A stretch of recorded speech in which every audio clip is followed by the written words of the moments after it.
This is an NJN News special report. Governor Christie's budget message to the state legislature. Hello, I'm Jim Hooker. Welcome to NJN's live coverage of Governor Chris Christie's first budget message to a joint session of the legislature.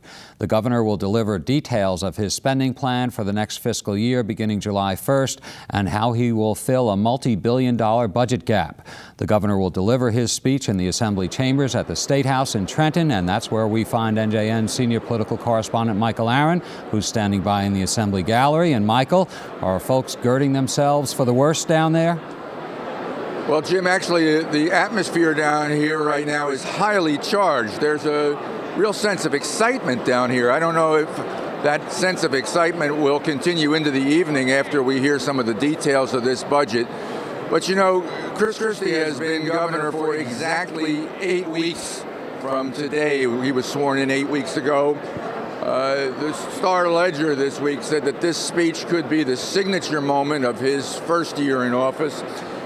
He's presenting a $29.3 billion budget plan.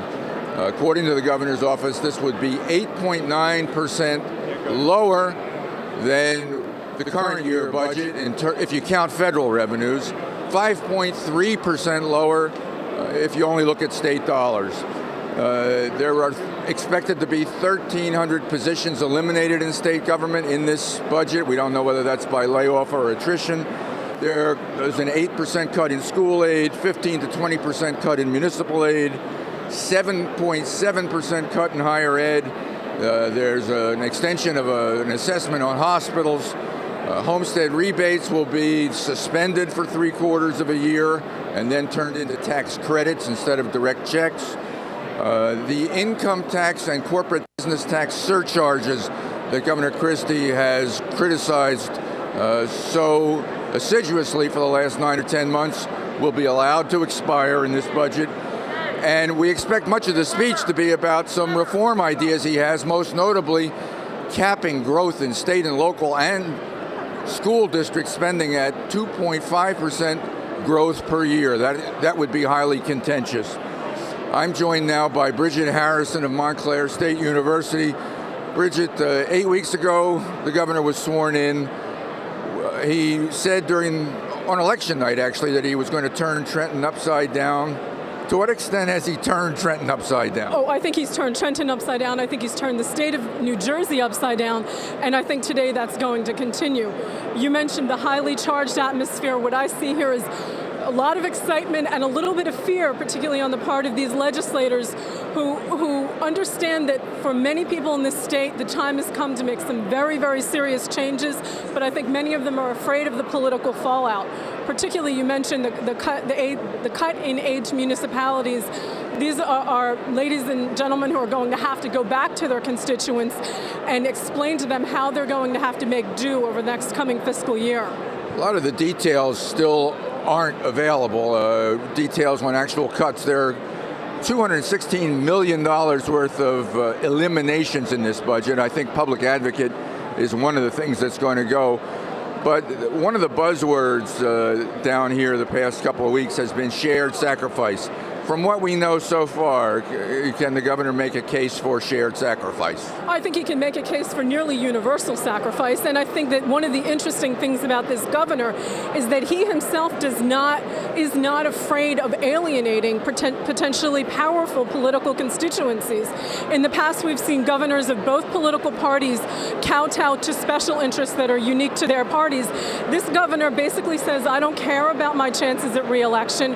We'll see if he's saying the same thing 3 years from now, but he's particularly the cuts in aid to municipality. These are usually sacrosanct for Republicans who believe in strong home rule, and we're seeing him not just take on the teachers' unions, but also those municipal governments, who's enormously important. The governor is going to talk about capping the growth in state and local spending at 2.5%. It seems to me we're getting a gavel from the Assembly Speaker. Very quickly, it seems to me that's going to be where the rubber meets the road in the debate ahead. Oh, I think so, and I think that that's what we'll see, a politically charged argument between this legislature and the governor. Absolutely. All right, Bridget Harrison, Montclair State University, thanks very much. Thank you, Michael. The Assembly Speaker and the Senate President have gavelled this session to order. Let's go down to the podium.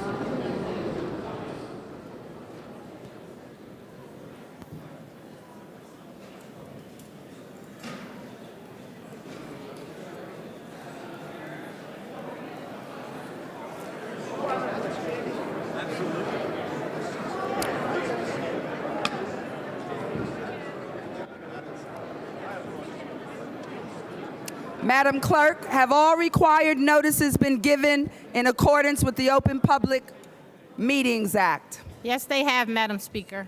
Notice of the calendar for this session of the General Assembly having been sent to the members of the House, the Secretary of State, and the State House Press, and posted in accordance with the Open Public Meetings Act, I declare the House to be in session. Madam Clerk, please open the machine for a quorum call.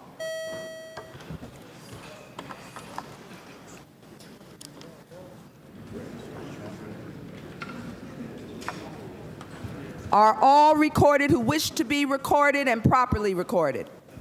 Madam Clerk, close the machine and take a tally. Madam Speaker, you have 77 members present. You have a quorum. Resolution on the clerk's desk. Motion by Majority Leader Cryan that the Assembly adopts Senate concurrent resolution calling for joint legislative session to receive the budget message from the governor. Majority Leader Cryan. Madam Speaker, I move the resolution. Majority Leader Cryan moves the resolution. All in favor, say aye. Aye. All opposed, say nay. The ayes have it.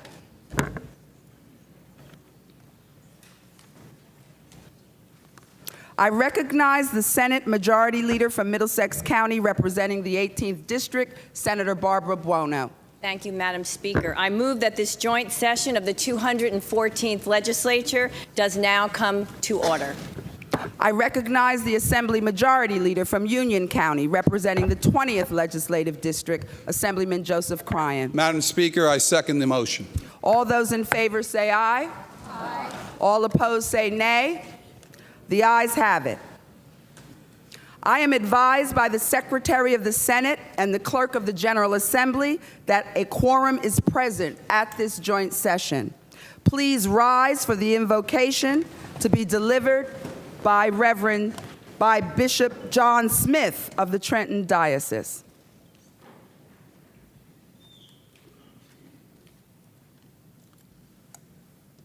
Fellow citizens of New Jersey, let us place ourselves in the presence of the Lord and ask His blessings and His help. Lord, you are sovereign over all the earth. We acknowledge you as Creator.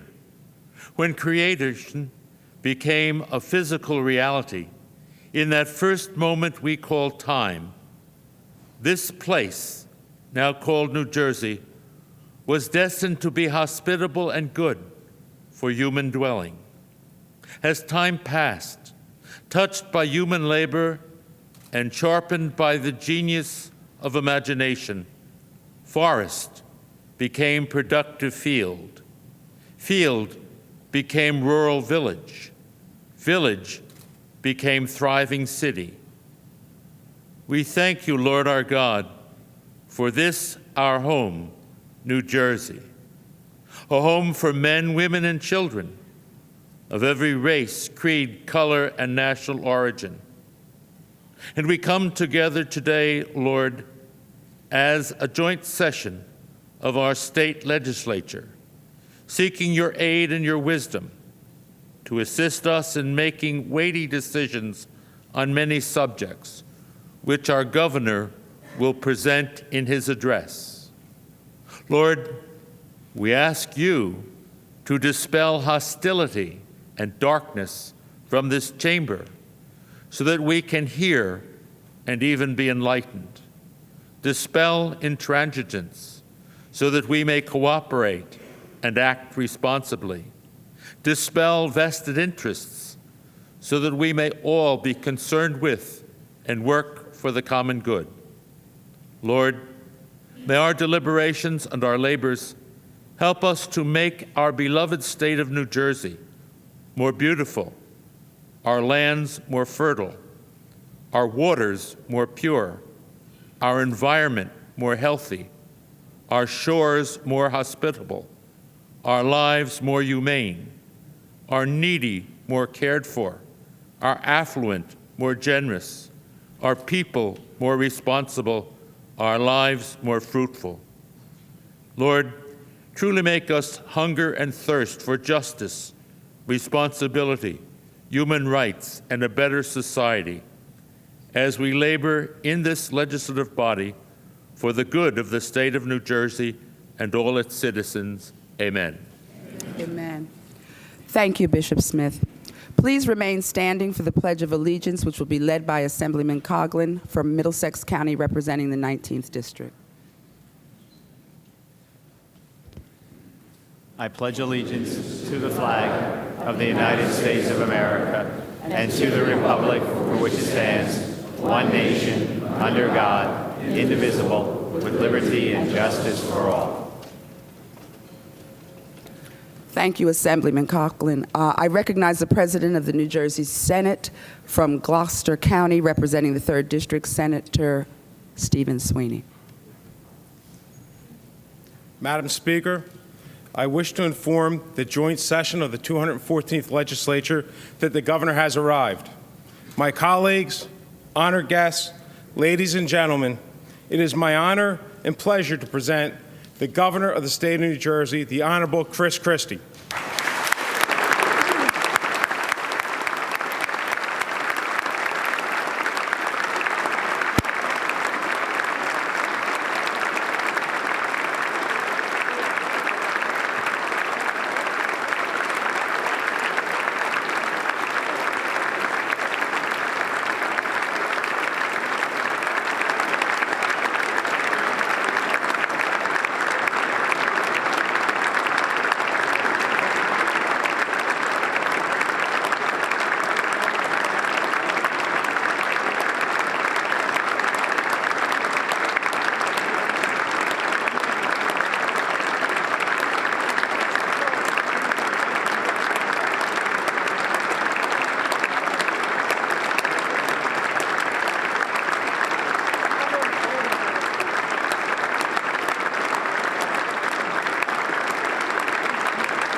Thank you.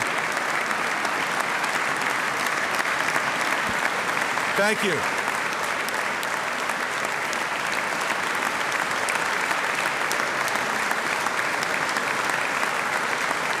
Thank you all very much. Governor.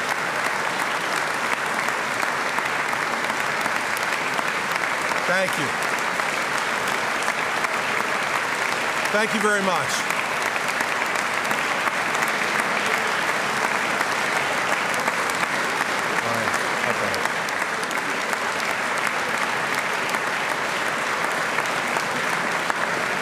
Thank you. Thank you very much. Thank you. Mr. President, Madam Speaker, members of the Senate and Assembly, former governors, Mr. Chief Justice, I am required by statute to report to you today on my plan for the state's budget for fiscal year 2011. I'm required by our state's Constitution to submit a plan in which revenues and expenditures are in balance. And I am required by the duty I have to the people of this state and by the moral obligation we all have to the generations who follow us to take bold action now to reverse the direction we have taken for many years. This is my first full budget to be presented to this legislature, and to be frank, it represents a completely new course.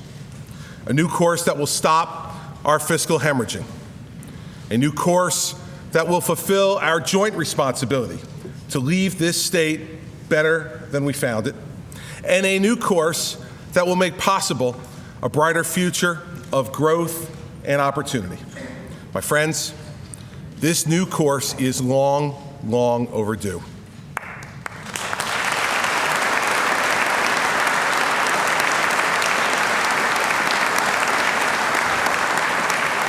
Today, we are fulfilling the promise of a smaller government that lives within its means. Today, we begin doing what we promised we would do. The defenders of the status quo have already begun to yell and scream. They will try to demonize me. They will seek to divide us rather than unite us. But even they know in their hearts, if not yet in their minds, that it is time for a change. Now, never forget, some of those shouting the loudest are the architects of the disaster that we are now suffering. Do we really want another decade of economic failure? No. This spring, it is time to clear away the underbrush and make room for growth. So today, we stop sweeping problems under the rug. We will not hide our problems until another day, and we are certainly not increasing the tax burden upon the people that we serve.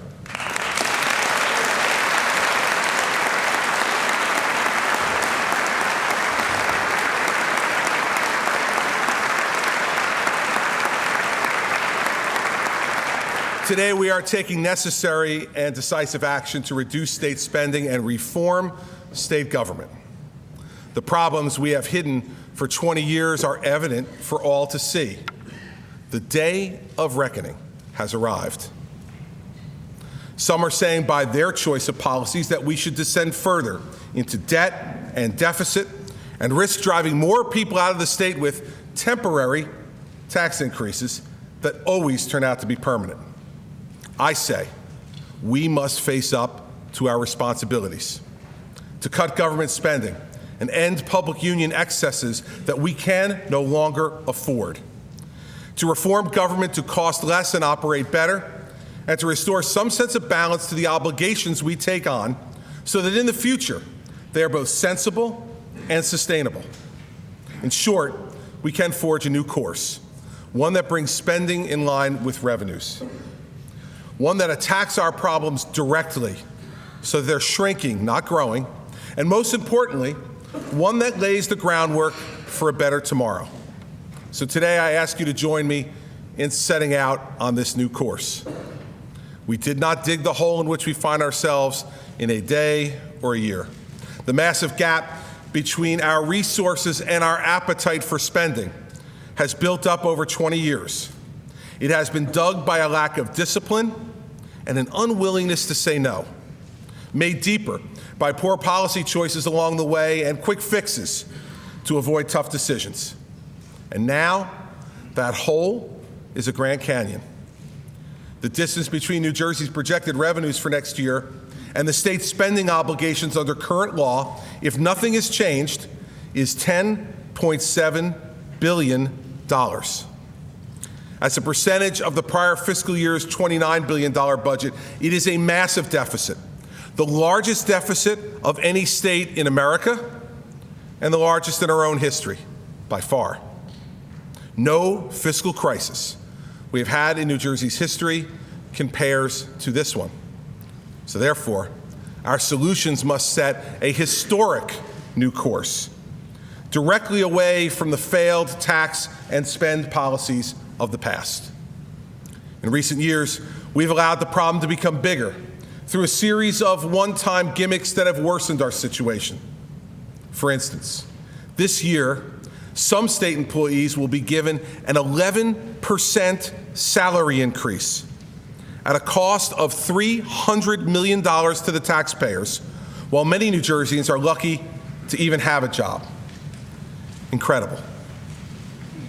$700 million in one-time revenues came in from granting amnesty to tax cheats, in another gimmick that was used to paper over problems.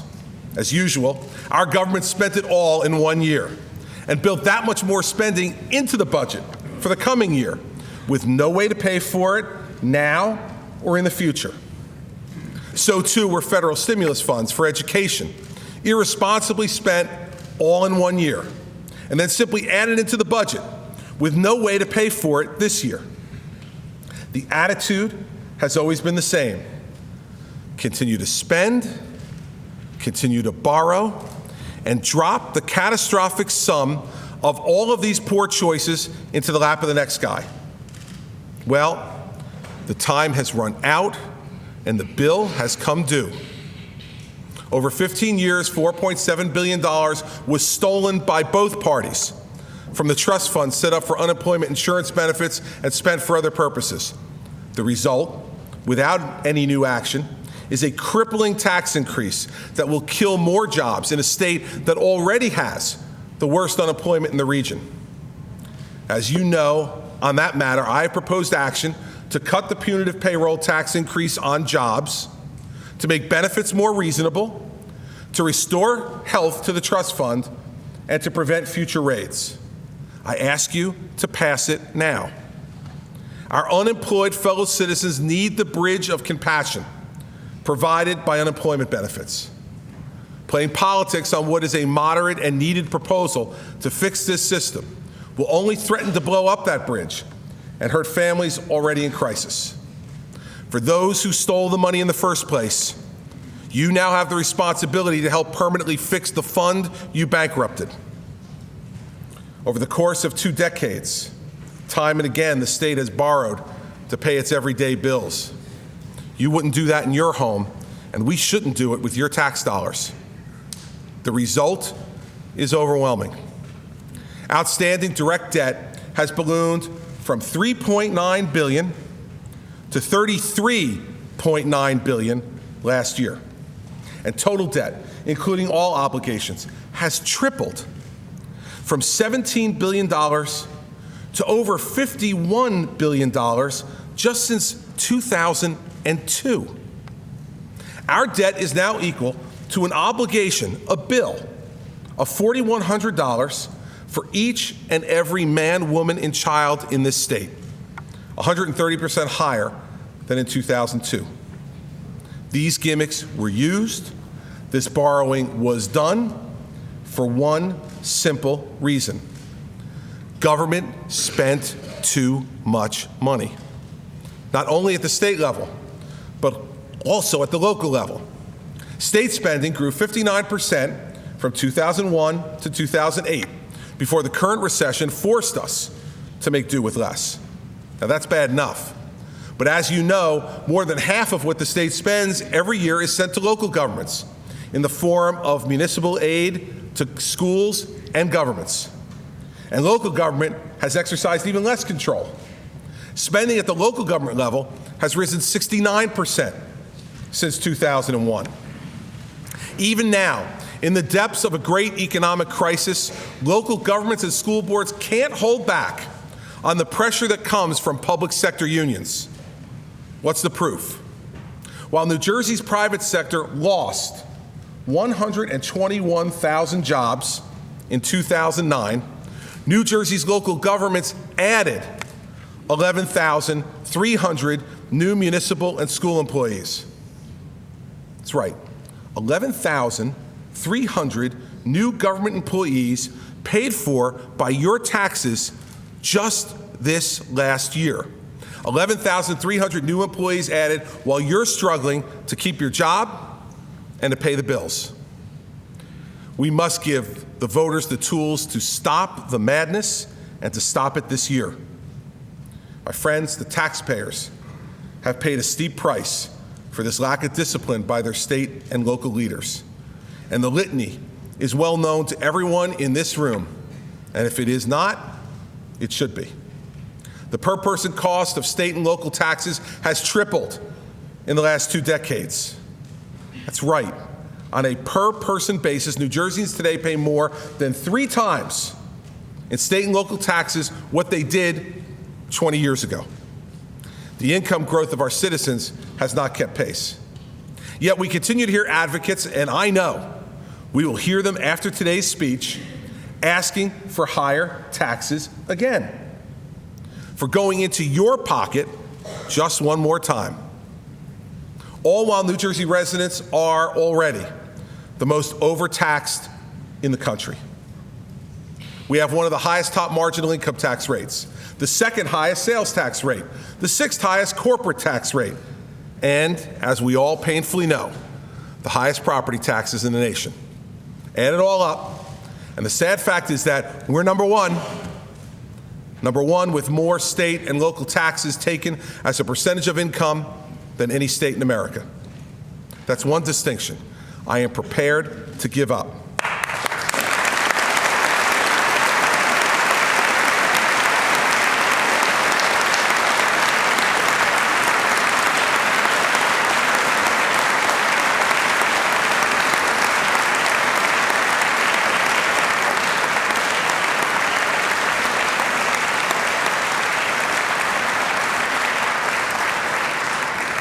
Now, some will say that we should tax our citizens more to keep up with spending growth. They've said it before. They've done it before. They will say it again today. Get ready. It'll sound something like this. We need the money, they'll say. These are good programs. It's only fair. We'll only tax business. It won't hurt you a bit. Let others pay more. Understand one thing. The actions they will propose will raise taxes on businesses, large and small, and kill a job market already on life support. So if you're unemployed and support these tax increases, be ready to stay unemployed. If you're working and support the job-killing taxes that some will advocate today, you may be the next to lose your job. These are the facts they will not tell you. We have the worst unemployment in the region and the highest taxes in America, and that is no coincidence. Is the way to fix that problem to make our taxes even higher? Now, this has been their prescription for the last 10 years, and the job market in New Jersey is near death. Now, you changed doctors in November for this very reason. Now it's time to change the medicine, too. Off the temporary high that comes from higher taxes and greater spending, back to the hard, difficult medicine of fiscal discipline, lower spending, and less debt, which in your heart you know will lead to the greater long-term health of our state. If government is left unchecked with no changes in current law, spending by the state of New Jersey is projected to be $38.4 billion this coming fiscal year. This is outrageous. Now, 20 years ago, when Governor Florio took office, he inherited a budget that was spending only $12 billion.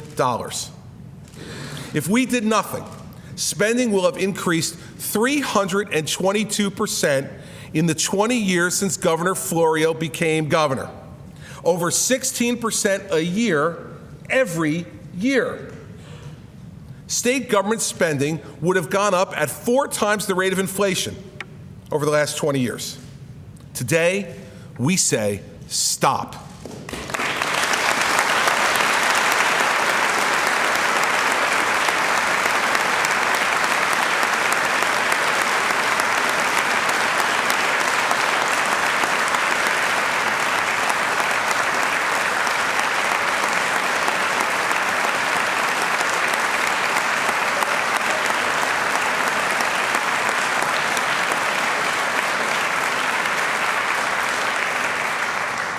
The latest estimates from our Department of Treasury project revenues for this year to be $28.3 billion. So that's a difference of over $10 billion between projected expenditures and projected revenues. To make up that deficit with taxes, it would require New Jerseyans to more than double the income tax, not just on the rich, not just on someone else, but on every single taxpayer in New Jersey. So when some stand up to protest the cuts we make, ask them, are you going to double my income taxes in order to continue to pay for this government? Ladies and gentlemen, I was not sent here to approve tax increases, I was sent here to veto them.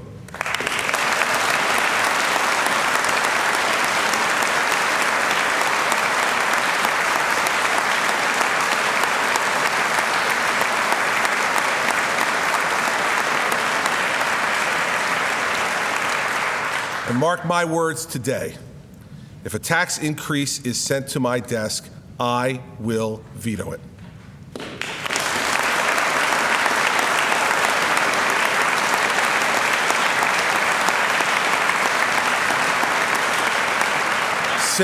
Simply put, it is time for the tax madness to end. The point is, we have tried that route before and it has failed. Previous administrations and legislatures have raised taxes 115 times in the last 8 years alone. Raising taxes again on the people of New Jersey, the highest taxed citizens in the country, would be insane. In the past 2 years, with higher taxes, revenues have fallen, not risen. One reason is that some people who could leave New Jersey have left the state. A recent study documented this trend.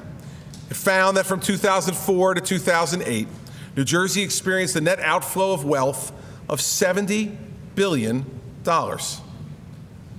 Ladies and gentlemen, it's simple. If you tax them, they will leave.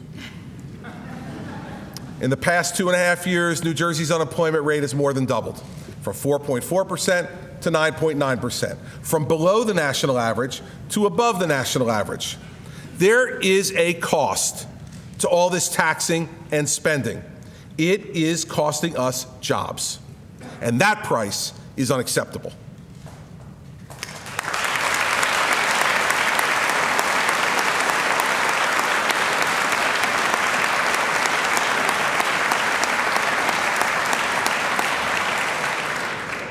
We intend to put New Jersey back to work. So today, as promised, I am proposing a new course, an entirely different course. My budget proposes to review state government from top to bottom and bring it under control. My budget proposes that we reform the way New Jersey government operates and that we demand reform from the local governments we fund as well. My budget proposes that we end the days when New Jersey is a national leader in per-person taxes, per-person debt, and unemployment, and that we instead turn New Jersey into a national leader in job creation, growth, and opportunity.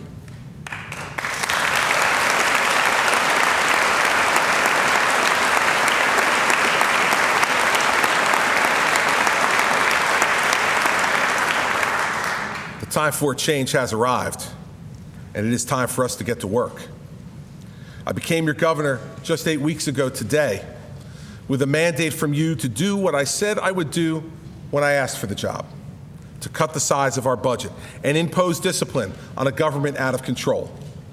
In those 8 weeks, I have cut $13 billion in spending. That's $1.6 billion a week, $232 million a day, $9 million an hour for every hour since I took the oath of office.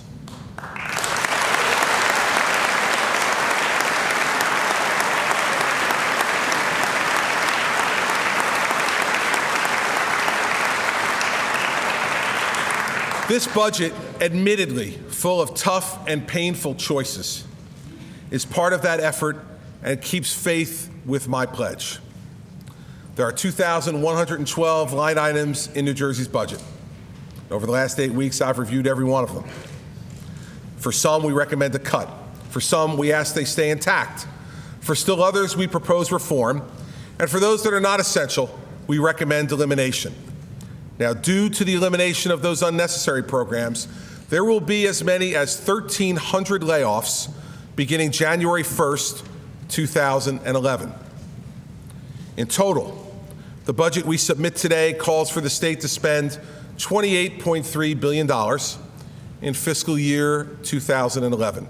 It is a reduction of nearly 9% from the total amount the state spent this last year. A 9% drop in 1 year in state spending. Now that is the change we deserve.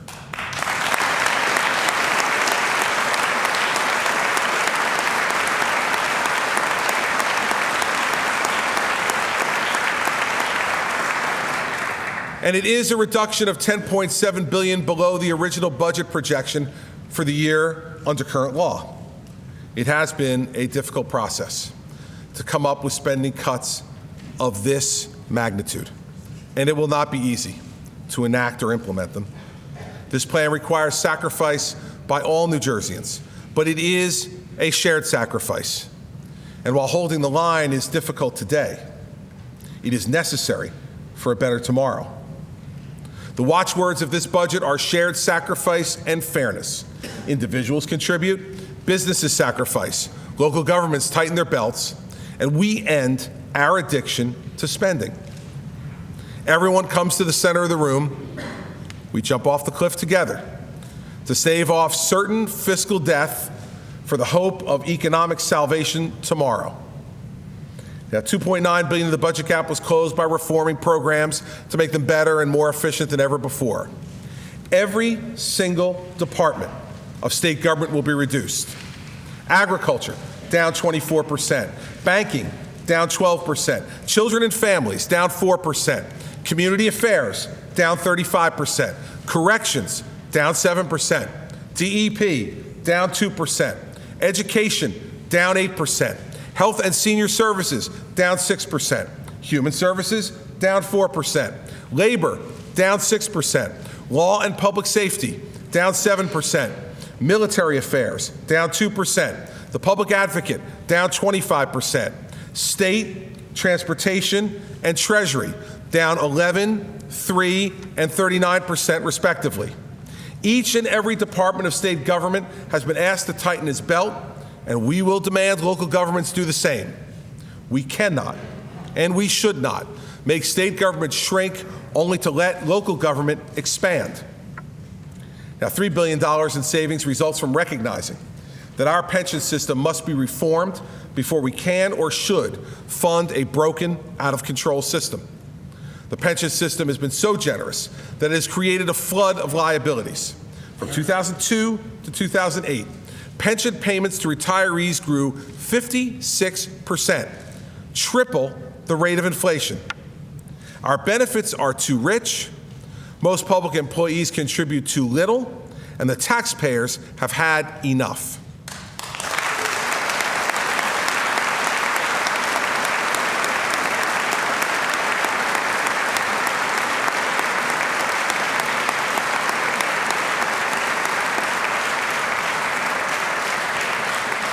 Taxpayers have had enough of out-of-control pensions to public sector unions while they're losing their own jobs. They've had enough of losing their homes and then being told by the union bosses that they must pick up the tab for the rich pensions at the same time.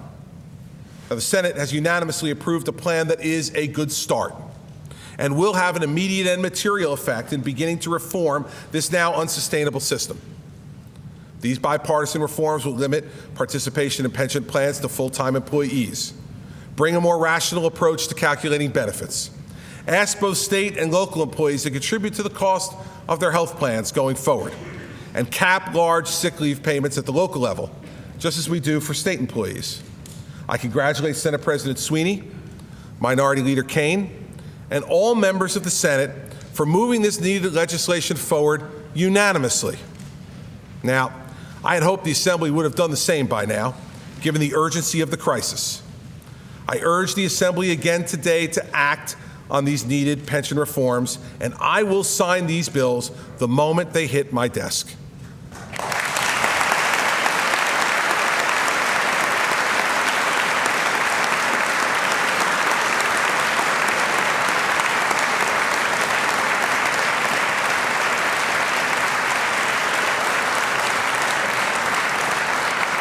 But let's be careful now, because it's only the beginning. To fix our broken public union pension system, we must repeal the unwarranted 9% pension increase granted by Republicans in 2001, but never paid for by either party. We must do it for current as well as future employees, and we must make it among our most urgent work to be done. In taking the broad and decisive action to bring this proposed budget into balance, it is important to recognize the things we did not do. In a number of cases, we took action to protect important programs or those that were vital for the state's most vulnerable populations. This budget proposes to save property tax relief for fiscal year 2011 by finally reforming the gimmick of politicians sending out rebate checks right before an election. Sorry, Governor Byrne.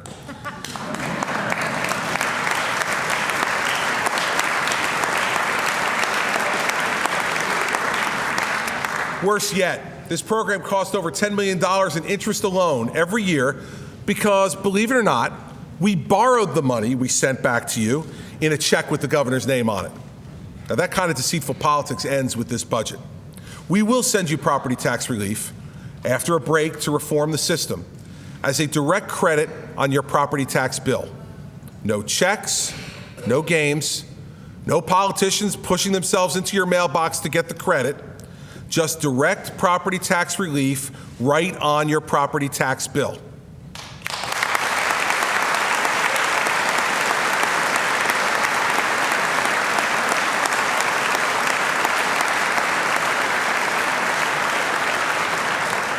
The first credits will appear in May 2011 in recognition of the shared sacrifice we all must make. We took steps to preserve New Jersey's health-related safety net on several fronts. First, I propose to increase funding in fiscal year 2011 for New Jersey's hospitals.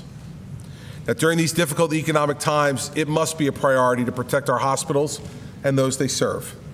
This budget stands up for our hospitals despite all our other fiscal challenges. Second, we must continue to fund the enrollment of all eligible children, up to 350% of the federal poverty level in Medicaid and New Jersey family care. The health of all of our children is a priority we have protected. Third, I propose to preserve access to needed medications for our senior citizens.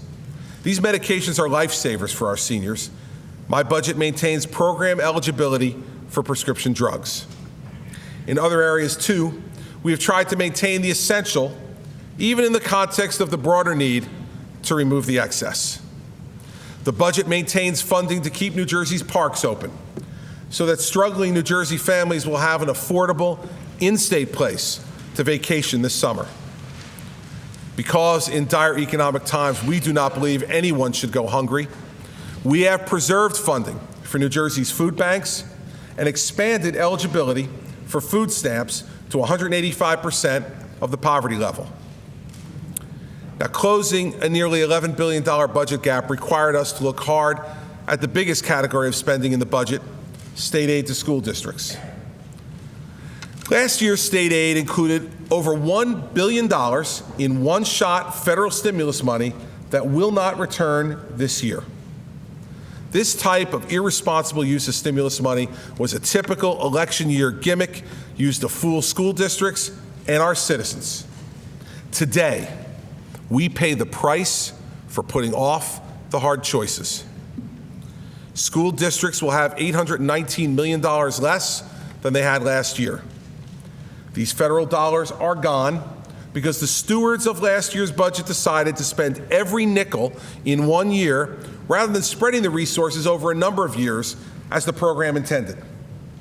We have worked to ensure that no school district in New Jersey will face a reduction in aid that is greater than 5% of their total approved school budget. So school districts will face a budget cut that is 4% less than the cut in state spending as a whole. During a crisis worsened by the election year foolishness of our predecessors, we keep school aid cuts at less than state spending cuts. And I'm also proposing legislation to finally give school districts the power they've repeatedly asked for in collective bargaining and in setting employee benefits so that they can lower the cost of their budget without affecting learning in the classroom. Now, let's speak candidly about the costs of New Jersey's public school system. I am a product of New Jersey's public schools, and I am proud of it. I honor the service of good, conscientious teachers who care deeply about training the leaders of tomorrow for our state. The leaders of the union who represent these teachers, however, have used their political muscle to set up two classes of citizens in New Jersey: those who enjoy rich public benefits and those who pay for them. That has created a system that cannot be sustained. a system fueled by mandatory dues of more than $700 a year, taken out of every one of the nearly 200,000 teachers' paychecks. Political muscle fueled by intimidation tactics, political bullying, and smears of public officials who dare to disagree. This conduct has set up an unfair system. May I ask you, is it fair to have any public employees getting 4 to 5% salary increases every year, even when inflation is at 0%, paid for by our citizens who are struggling to survive?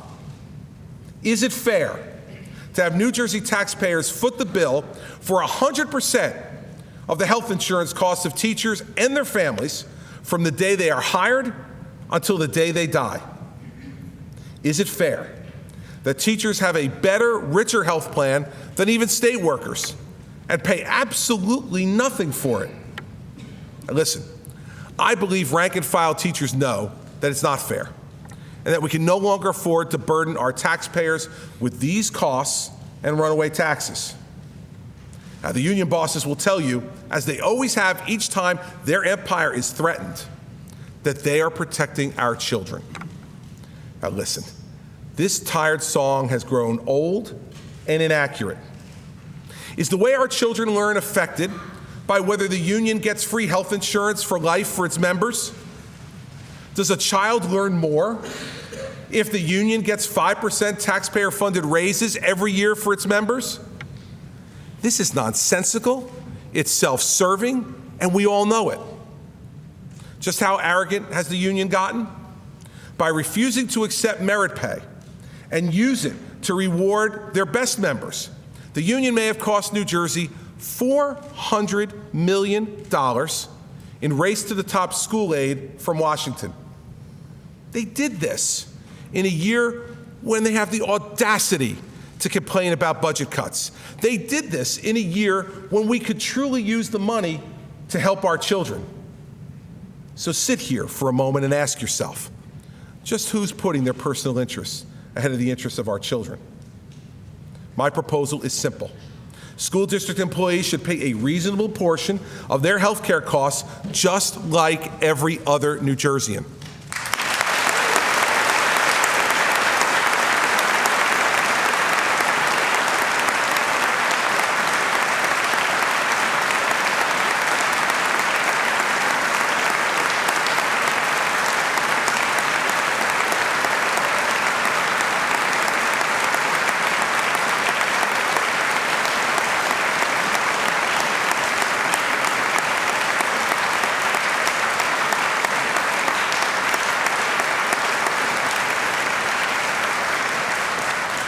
It is long overdue to tell the truth.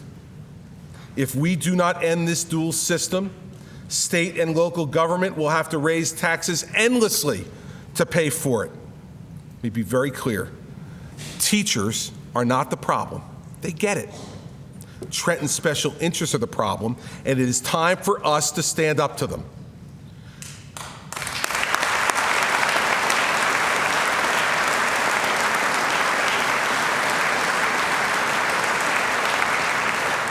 With respect to municipal aid, I'm recommending a reduction in various forms of municipal aid of $445 million. But it has been designed to minimize the effect on any one municipality. I am also ordering the Department of Community Affairs to implement a new, disciplined, and significantly reduced program for the past recipients of special municipal aid and extraordinary aid. No longer will we reward cities and towns who irresponsibly spend.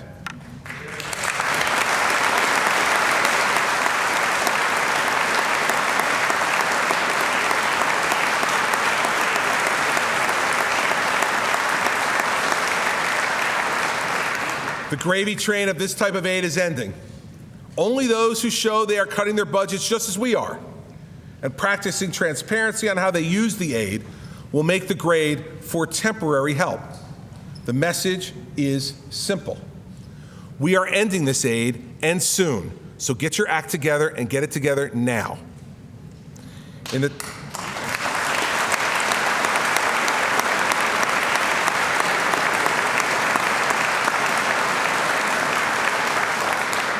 In the task of getting control of our finances and turning New Jersey around, we cannot do it alone.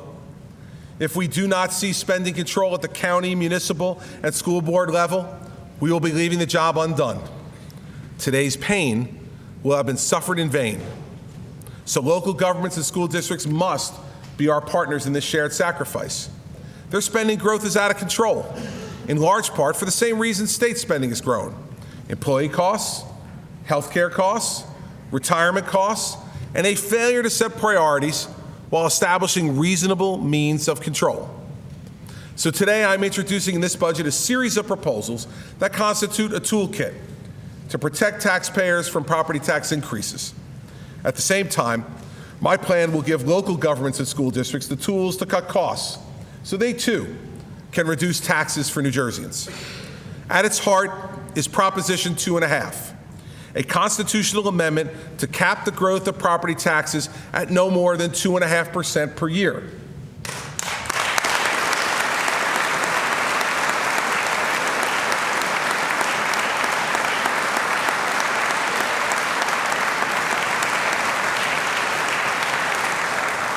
In 1980, the voters in Massachusetts adopted a similar proposition, and the results were striking. While in 1977, Massachusetts had the third highest property tax burden in America, by 2005, it had dropped to 33rd place.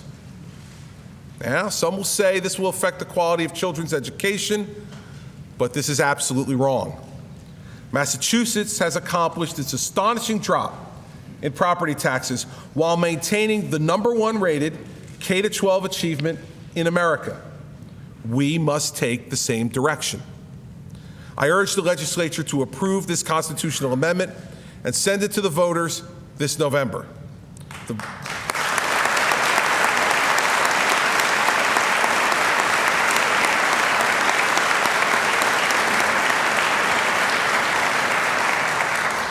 The voters have waited too long, much too long, for relief, and there is no good reason to take this decision out of their hands. If it is right to vote for a constitutional amendment to fund pensions, as many in this chamber support, I contend we must allow voters to vote for controlling their own property taxes. We haven't done it. Let's let them do it.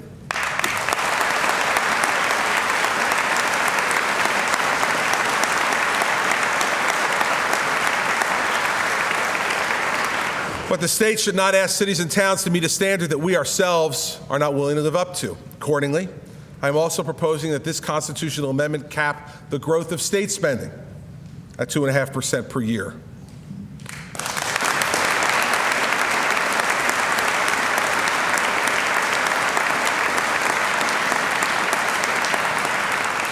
We must also have collective bargaining reform that respects these new caps.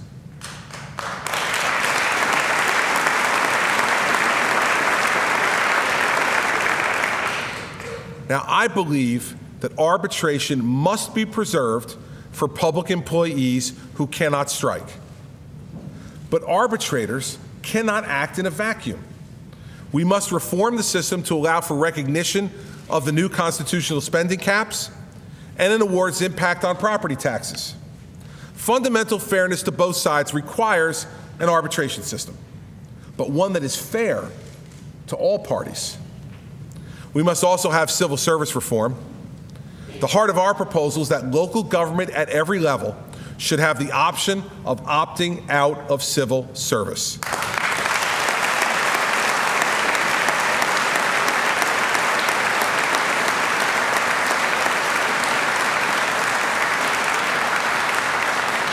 Now that tool alone will save an untold amount of taxpayer dollars and make management of our towns better and more professional. This taxpayer's toolkit for property tax reform is just one piece of a broader reform agenda that must accompany the spending decisions we're making in this budget.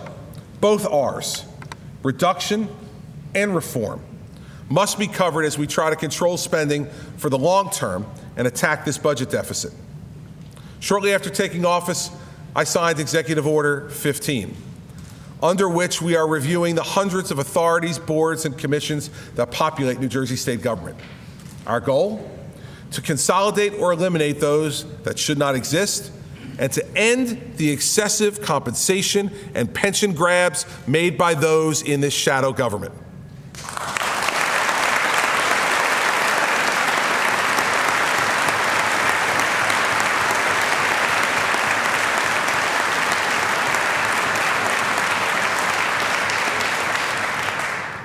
We are asking for shared sacrifices to put our house in order.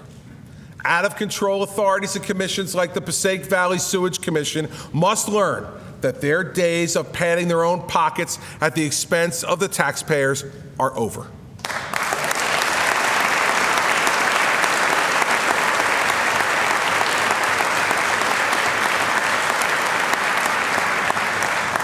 Now, another part of that cleaning up should be to analyze which functions can be best performed by state employees and which by outsiders. For example, does the state really need to be in the business of running parking garages? And does it need to own its own television network? New Jersey Network can and will succeed as an independent, not-for-profit, and we should free it to pursue that path.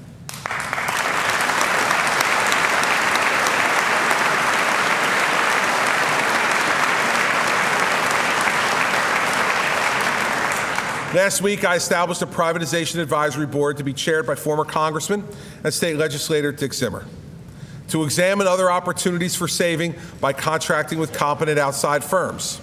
In the past, we've been insufficiently attentive to running state government smarter, cheaper, and more efficiently.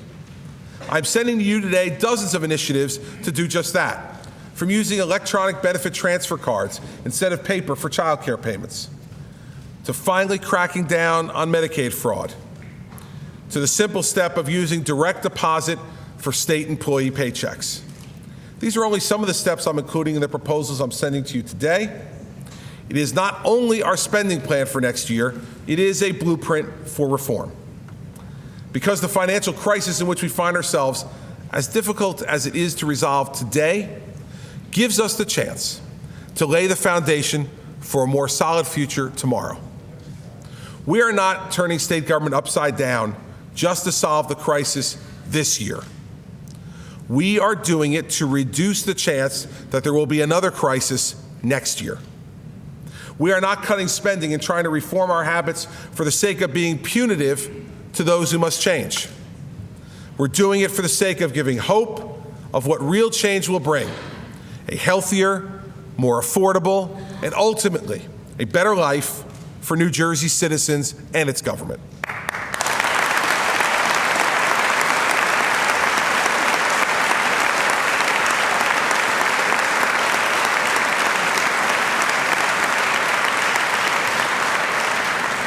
Now, Winston Churchill once said that the pessimist sees difficulty in every opportunity.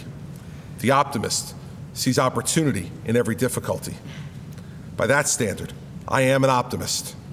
I see this day and this time as an opportunity for New Jersey. Even as we gather, the newspapers have reported that many of our fellow states are resorting to the techniques and tricks that have gotten New Jersey into so much trouble in the past. In Illinois, they are raising income taxes and increasing borrowing to solve this problem. Sound familiar? Like New Jersey, they will see taxpayers leave and revenues fall. We have already been there and feel the sting of that failed policy today. In Maryland, they are borrowing to cover current obligations, and in doing so, they are piling one problem on top of another, reducing the credit worthiness of their state and creating a crisis that will only be larger in the future. Hey, we've done that already too. Today, we live with the choking debt service that this failed policy has wrought. By taking direct, tough action, difficult as it may be, we can turn our crisis into an opportunity. In a competitive national and global economy, we can build a lead on those states. Now, 37 of the 49 other states are electing governors this year. You know, nothing tough's going to happen in those states this year. But if we make the tough decisions now, we will be 1 year ahead of nearly 80% of the other states in the race for economic growth. If we fail to act, we will fall even further behind. Surely the day of reckoning will come for these other states in the coming years. Their need to reform and restructure, like ours, is inevitable. And by going first, we can become first. You see, my goal is for New Jersey to be the leader.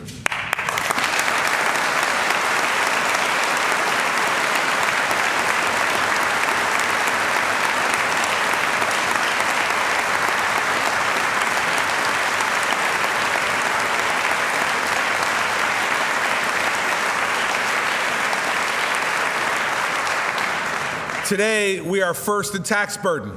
We are first in the number of college students who, once educated, leave our state. We are near the top in debt and number one in getting the least back from Washington for every dollar we pay in taxes. All of this must change. I said 8 weeks ago that change has arrived. And today is a key day in implementing and pursuing that change.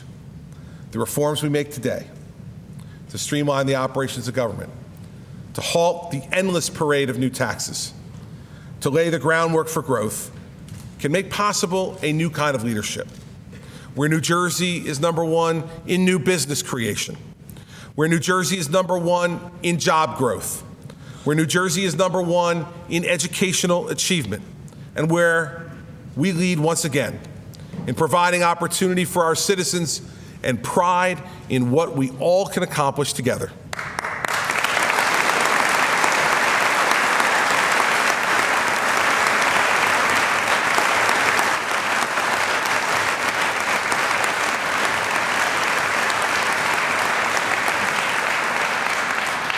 Now, there's no question this has been an incredibly difficult period for our state and for its people.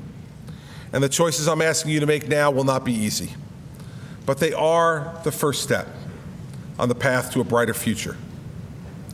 Now, it has been said, the important thing is this: to be able at any moment to sacrifice what we are for what we could become.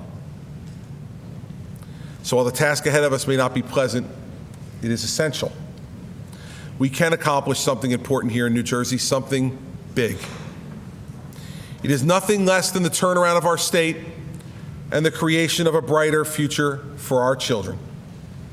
So I ask those of you in the legislature and all the citizens of our state to join me in pitching in working together, not only to share in the sacrifices we must make today, but in forging the path to a better tomorrow. The journey starts today, and I know it will be worth the effort. May God bless you, may God bless America, and may God continue to bless the great state of New Jersey. Thank you very much.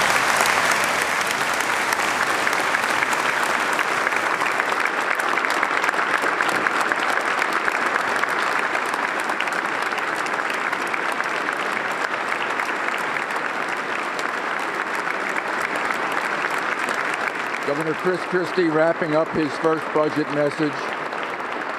Greeting family, that's him with his father there, Bill Christie, his brother Todd Christie, his oldest son Patrick, and his wife Mary Pat.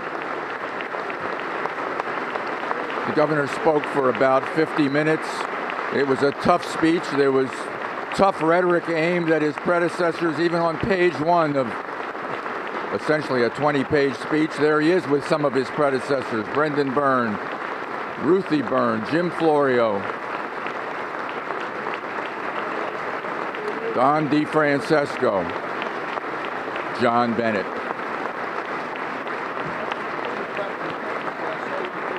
Greeting some Democratic legislators now: Majority Leader Barbara Buono in the Senate, John Bramnick, the conference leader in the Assembly, Senator Tom Kean, Minority Leader in the Senate,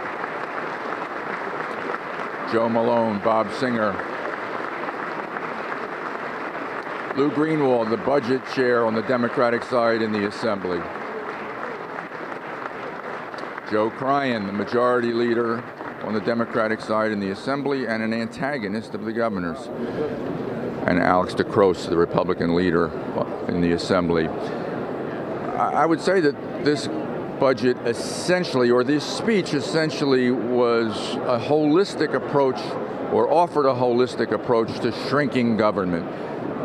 The governor took off after spending at all levels of government, against taxing at all levels of government, against the pension system in this state, calling it too rich, and proposing what's going to be a very tough sell, I think, in this democratically controlled legislature, a 2.5% cap on spending growth in municipalities, in school districts, and at the state level.